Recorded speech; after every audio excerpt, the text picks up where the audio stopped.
ஆட்சிக்கு வந்த உடனேயே இந்த மாவட்டத்தை சார்ந்த 5 கட்சிக்கு தாவிய அமாவாசை சாராய மந்திரியாக இருந்தார்.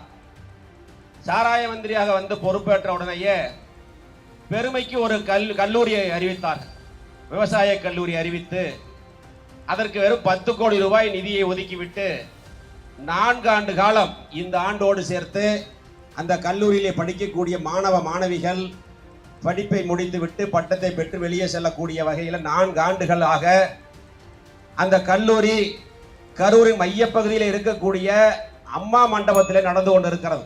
வெக்கங்கெட்ட விடியா திமுக அரசு ஒரு விவசாய கல்லூரி எங்கு அமைய வேண்டும் என்பது கூட தெரியாத ஒரு முதலமைச்சரும் அமைச்சரும் இருக்கிறார்கள். 4 ஆண்டுகளாக 2 முறை மாணவ செல்வங்கள் எல்லாம் போராட்டம் நடத்தினார்கள். ஒரு மண்டபத்தில் கல்லூரி நடத்தக்கூடியது சாதனை என்று பேசிக் கொண்டிருக்கக்கூடிய வெக்கங்கெட்ட அரசியல்வாதிகள் இங்கே திமுகவில் இருக்கிறார். உனக்கே வக்கு இல்லையா? எதுக்கு அறிவிக்கிற?